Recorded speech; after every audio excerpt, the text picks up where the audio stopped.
Welcome সবাইকে নতুন আরেকটা রেসিপিতে। আজকে রান্না করব থোড়ের খুবই সুস্বাদু একটা রেসিপি।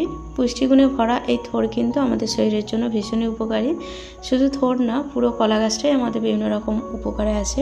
আর এই থোড়ের মধ্যে থাকে প্রচুর পরিমাণে আয়রন, যেটা আমাদের রক্তশূন্যতা দূর করে, কোলেস্ট্রল ও উচ্চ রক্তচাপকে নিয়ন্ত্রণ করতে সাহায্য করে। আর কোষ্ঠকাঠিন্যের মতো সমস্যা থাকলেও কিন্তু আমরা খুব সহজে তা থেকে মুক্তি পেতে পারি। তো এই রেসিপির জন্য আমি 2 পিস থোড় নিয়েছি। থোড়টা যেহেতু 2-3 দিন আগের পুরানো, তার জন্য সাইডটা একটু লাল মতো হয়ে গেছে, ওইগুলো আঙুলের সাহায্যে টেনে তুলে ফেলে দিচ্ছি। এরপর থোড়গুলোকে গোল গোল করে কেটে নেব। তো থোড় কাটতে কিন্তু মোটামুটি আমরা সবাই জানি, যারা নতুন গৃহিণী আছেন জানেন না, তাদের জন্য এই ভিডিওটা কাজে আসবে। তো প্রত্যেকটা পিস কাটছি আর এইভাবে আঙুলের সাহায্যে ভিতরে যে সাদা অংশগুলো আছে জড়িয়ে নিচ্ছি। এই কাজটা কিন্তু বটিতে করলে সব থেকে সুবিধা হয়। তো একটা একটা করে কাটবো আর আঙুলের সাহায্যে জড়িয়ে সুতোগুলোকে একটু তুলে নিতে হবে। এইভাবে প্রত্যেকটা পিস কেটে নিচ্ছি। চাইলে কিন্তু এরকম গোল অবস্থাতেও থোড়গুলোকে সেদ্ধ করে নিতে পারেন, আবার চাইলে একটু ঝিরিঝিরি করে কেটেও সেদ্ধ করে নিতে পারেন। একটু ঝিরিঝিরি করে কাটলে কি হয়, খুব তাড়াতাড়ি থোড়গুলো সেদ্ধ হয়ে যায়। তো সবগুলো পিস কিন্তু ঠিক একই রকমভাবে তুলে নেওয়ার পর আর একটা যে পিস আছে সেটা কিন্তু বটিতে একটু পাতলা করে কেটে দেখাবো। তো এই পিসটা আমার কাটা হয়ে গেছে। আর একটা যে পিস আছে সেটা কিন্তু বটিতে একটু কেটে দেখাচ্ছি। যারা জানেন তাদের তো অসুবিধা হবে না, আর যারা জানে না তারাও এইভাবে ঠিক কেটে থোড়টা রান্না করতে পারবেন। তো বটিতে কাটলে কিন্তু আঙুলে জড়াবার জন্য আলাদা করে থোড়টা কিন্তু হাতে নিতে হচ্ছে না, ডাইরেক্ট বটি থেকে পাতলা পাতলা করে কেটে এইভাবে আঙুলের সাহায্যে জড়িয়ে বাদ দেওয়া যাচ্ছে। তো থোড়গুলো কাটা হয়ে গেলে একদম ঝিরিঝিরি করে কেটে নেওয়ার পর আমি সেদ্ধ করতে নিয়ে যাব। তো একটা প্লেটে এইভাবে ঝিরিঝিরি করে কেটে নিয়েছি, যাতে সেদ্ধটা খুব তাড়াতাড়ি হয়। যেহেতু আমি এটা কুকারে করব না, কুকারে করলে 2টো সিটি দিলেই সেদ্ধ হয়ে যাবে। আর আমি এটা এরকম একটা সসপ্যানের মধ্যে বসিয়ে দিয়েছি, আর জলের পরিমাণটা একদম অল্প দিয়েছি, হাফ কাপের মতো। তো গ্যাসেরটা লো করে দিয়ে আমি থোড়টাকে ভালোভাবে সেদ্ধ করে নিয়েছি। একদম শুকনো মতো করে সেদ্ধ করলেই ভালো হয়। তো সেদ্ধ করে নেওয়ার পর আমি কড়া বসিয়েছি, তাতে কিছুটা তিল নিয়েছি, সাদা তিল। তিলটাকে হালকা একটু ভেজে নিতে হবে গ্যাসেরটা লো করে রেখে। আর কিন্তু খুব বেশি লাল করলে হবে না, তাহলে তিলটা অনেক বেশি হার্ড হয়ে যাবে। তো হালকা একটু লাল করে নেওয়ার পর এটা ঢেলে নিচ্ছি। আর কিছুটা কুমড়ো দানা নিয়েছি। তিল কিংবা কুমড়ো দানা দুটোই কিন্তু আমাদের শরীরের জন্য ভীষণ উপকারী। তিলের মধ্যে প্রচুর পরিমাণে ক্যালসিয়াম থাকে, আর কুমড়ো দানার মধ্যে কিন্তু প্রচুর পরিমাণে আয়রন থাকে। তো কুমড়ো দানাগুলো হালকা একটু লাল করে ভেজে নিয়েছি। এরপর এটাকে গুঁড়ো করে নেব। একটা মিক্সি জারের মধ্যে দিয়ে দিচ্ছি। দিয়ে গুঁড়ো করে নেওয়ার পর একটা প্লেটে ঢেলে নেব। তারপরে বাকি যে কাজগুলো আছে আমরা একটা একটা করে নেব। আর তিলটা কিন্তু একটু ভালোভাবে মিহি করে গুঁড়িয়ে নিতে হবে।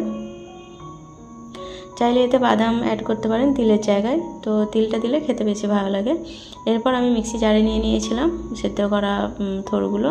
সামান্য একটু নুন, সামান্য একটু হলুদ দিচ্ছি। হলুদের পরিমাণটা অল্প করে দেবেন, নাহলে গন্ধ লাগবে। আর চিনি দিয়েছি অল্প, চাইলে চিনিটা স্কিপ করতে পারেন। একটা কাঁচা লঙ্কা দিয়েছি। এরপর একটা মিহি পেস্ট বানিয়ে নেব। পেস্টটা হয়ে যাওয়ার পর রান্না করার জন্য গ্যাসের উপর কড়া বসিয়ে রান্নাটা স্টার্ট করব। পেস্টটা আমার এখন তৈরি হয়ে গেছে। এরপর ওই সেম কড়া বসিয়েছি, 2 চামচের মতো সরষের তেল দিয়ে দিলাম। তেলটা অল্প করেই দিতে হবে। একটা শুকনো লঙ্কা দিয়েছি, লঙ্কাটা একটু লাল করে ভেজে তুলে নেব। লঙ্কাটা তুলে নেওয়ার পর এটাকে সাইডে রেখে দেবো। আর এর মধ্যে দিয়ে দেবো 1/4 চামচের মতো কালো জিরে। জিরেটা একটু ভাজা ভাজা হয়ে গেলে তারপর ওই পেস্টটা দিয়ে দেবো থোড়ের। আর গ্যাসেরটা মিডিয়ামে রেখে থোড়ের পেস্টটা দিয়ে একটু কষিয়ে নিতে হবে। যেহেতু হলদি দেওয়া আছে, হলুদটা দিয়ে একটু কষিয়ে নিলে কিন্তু এর মধ্যে যে একটা হলুদের গন্ধ থাকে সেটা দূর হয়ে যাবে। আর হলুদের পরিমাণটা একটু কম করে দেবেন, আমার পরিমাণটা একটু বেশি হয়ে গেছে, তার জন্য একটু সময় নিয়ে কষিয়ে নিচ্ছি। আর গ্যাসেরটা যখন কষিয়ে নেওয়া হয়ে যাবে তখন একটু হাই করে দিয়ে শুকনো শুকনো করে নিতে হবে, যেরকম আমরা ভর্তা খাই সেরকম একটু শুকনো মাখা মাখা হলে তারপর গ্যাসেরটা অফ করে দেব। তো একটু কষিয়ে নেওয়ার পর অনেকটা শুকনো মতো হয়ে এসছে। এরপর গ্যাসেরটা অফ করে দিয়ে এটা নামিয়ে নেব। নামিয়ে একটা অন্য প্লেটে নিয়ে নেব। হালকা একটু ঠান্ডা হয়ে যাওয়ার পর ভর্তাটা করতে শুরু করব। তো প্রথমে লঙ্কাটা ভেঙে নিচ্ছি, এরপর থোড়টা নিয়ে নেব। থোড়টা কিন্তু এখন কিছুটা ঠান্ডা হয়ে এসছে, মানে হাত ছোঁয়া গরম আছে। থোড়টা দেওয়ার পর সব কিছু একসঙ্গে মেখে নিতে হবে। আর নুনটা চেক করে নিতে হবে, যদি নুন কম লাগে তাহলে নুন একটু অ্যাড করতে হবে। আমি যে পরিমাণ নুন দিয়েছিলাম তাতে কিন্তু নুনের পরিমাণটা ঠিকঠাকই আছে। সব কিছু মেখে নেওয়ার পর অল্প একটু তেল অ্যাড করব, যেহেতু এটা ভর্তা। আর ভর্তাতে একটু কাঁচা সরষের তেল দিলে সরষের তেলের যে ঝাঁঝটা আছে তার জন্য খেতে ভালো লাগে। আর শুরুতে যেহেতু আমি তেলের পরিমাণটা খুব বেশি দিইনি, তার জন্য একটু মেখে নেওয়ার পর অল্প একটু সরষের তেল এতে দিয়ে দিতে হবে।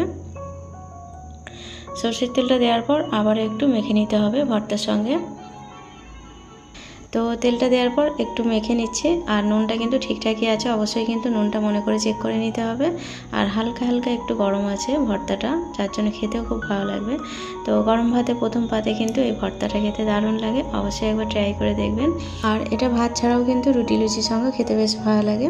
হলুদের পরিমাণটা একটু অল্প করেই দেবেন, তাহলে কিন্তু খেতে বেশ ভালো লাগবে। আমার পরিমাণটা একটু বেশি হয়ে গিয়েছিল, তার জন্য একটু আমাকে কষিয়ে নিতে হয়েছে। তো আজকের রেসিপিটা এখানেই শেষ করছি, দেখা হবে আবারও নতুন কোনো রেসিপির সঙ্গে।